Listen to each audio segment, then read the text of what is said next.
land. It's the foundation of our homes, our businesses and our lives. But what happens when this basic resource is hoarded, traded like a commodity for profit, instead of being a platform for progress? We're in a situation where land is scarce, with a privileged few controlling vast amounts of it, while the rest of us fight for scraps. This isn't just about real estate, it's about opportunity. When land is monopolized, it sucks the life out of our communities, stifling job creation and economic movement. Think about it. Every empty lot, every empty storefront is a missed chance. It's a place where a new business could start, a place where people could find jobs, a place where a community could grow. Instead, these lands sit empty, tools for greedy people who bet on rising prices. They don't care about creating jobs or building communities. They only care about making the most money, even if it means keeping whole communities stuck in time. It's time to challenge this broken system and give the land back to the people.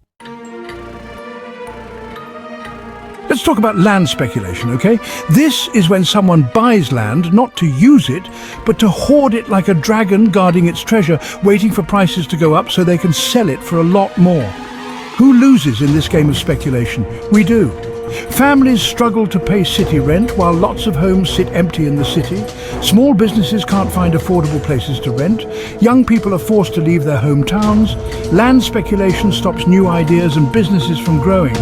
It's time to show land speculation for what it really is, something that hurts us. Okay, so we've figured out the problem. Land speculation is taking the life out of our communities. Now let's talk about how to fix it. What if I told you there's a way to stop this harmful practice, a way to make landowners actually use their land for the good of everyone? Now get ready, because I'm about to tell you about a big idea: taxing empty land. Right now, our system actually rewards people who hoard land. They can sit on their empty land, watch its value go up, and pay very little in property taxes, while everyone else struggles to find a place to live or work. By taxing empty land, we can create a strong reason to stop land speculation. Owners now have a choice: either build on the land or sell it to someone who will, or keep paying taxes on something that isn't being used. This tax money can then be used to pay for important public services like affordable housing, public transportation, or education. Imagine a city no longer filled with empty lots, but instead with exciting new businesses, affordable homes, and thriving community spaces. Imagine a city where new businesses aren't stopped by high land prices, where young people can settle down and communities are no longer controlled by greedy people. This is the hope that a city that dares to try taxing empty land brings. Let's take a made-up city as an example. Let's call it Opportunity City. Like many cities, Opportunity City had been suffering for years from the bad effects of land speculation. Empty land ruined its communities, housing costs went way up, and small businesses struggled to stay open. But then something amazing happened. Opportunity City became the first city in its state to tax empty land. The effects were almost instant. Faced with the chance of paying taxes on their unused land, landowners started putting that land to good use. As the number of empty lots went down, real estate prices also started to drop, making homes more affordable for everyone. Opportunity City's success story didn't stop there. News of its new way to deal with land speculation spread like wildfire. Politicians in other cities were inspired by Opportunity City and started thinking about doing similar things. A movement was growing across the country and even around the world. Cities started putting their own versions of empty land taxes into place, changing them to fit their own needs and problems. Some cities used the money to pay for affordable housing projects, while others invested in public transportation or green spaces.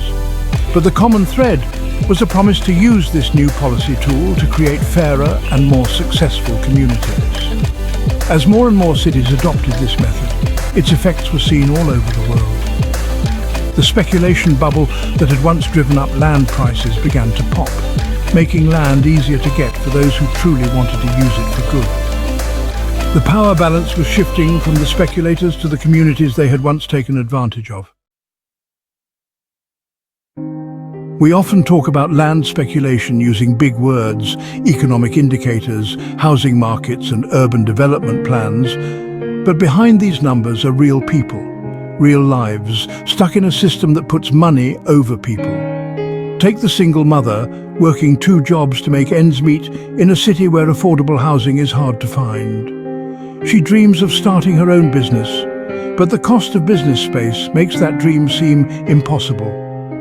Every empty storefront is a missed chance, a sign that the system is against her. These are the human faces of land speculation, the people whose lives are negatively affected by this big problem. Taxing empty land is just one small part of fixing the harm caused by land monopoly. To create a truly fairer system, we need to look at the root cause of the problem, and that's where land value taxation, LVT, comes in. Land value tax isn't your usual property tax. Instead of taxing the value of buildings on the land, like your house or business, LVT specifically taxes the value of the land itself. The value of land is greatly influenced by things that the individual owner can't control, like its location, nearby services and public infrastructure. LVT recognizes this fact and aims to take some of this unearned value for the good of everyone. By shifting the tax burden from buildings to land, LVT encourages owners to use their land efficiently. It discourages speculation because hoarding empty land becomes less profitable. The benefits of ending land monopoly go far beyond just money. When we build a system where land is easier to get and more affordable, we're not just making more money, we're making our communities stronger. Imagine a community where families aren't forced to leave because they can't afford it anymore, where kids can grow up with their friends and family, and older people can grow old with respect. Imagine a community where new businesses thrive, small businesses do well, and residents feel proud of their community's economic well-being. This is the promise of a society that sees getting land as a basic right, not a special privilege for a few rich people. When land is seen as a shared resource, it creates a feeling of shared responsibility and allows people to help make their community better. By breaking the chains of land monopoly, we can create a fairer and more just society, one where everyone has the chance to reach their full potential. We've talked about the problem of land monopoly, its damaging effects on our communities, and the amazing potential of solutions like taxing empty land and using land value tax. But none of this matters if we don't do something. This isn't just for economists and politicians. This is a call to action for all of us. We must demand change, make our voices heard, and hold our elected leaders responsible for creating a fairer and more just system. Start by teaching yourself and others about the problem of land monopoly. Talk to your friends, family and neighbours. Write to your local newspaper, organise community meetings. The more people who understand this problem, the better chance we have of finding solutions. Contact your elected officials and urge them to support policies that aim to fight land speculation and promote affordable housing.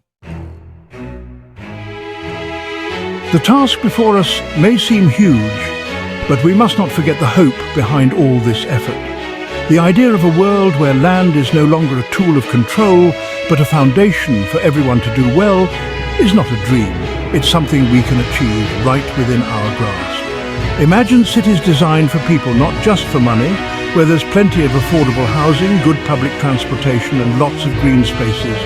Imagine communities where small businesses thrive, new ideas are encouraged, and everyone has the chance to help their community's economy. This is the future we can build together, a future where the fake scarcity caused by land monopoly is replaced by endless opportunities. In such a future, everyone, no matter their background or money situation, has the chance to reach their full potential. The road may be long, but the goal is worth fighting for.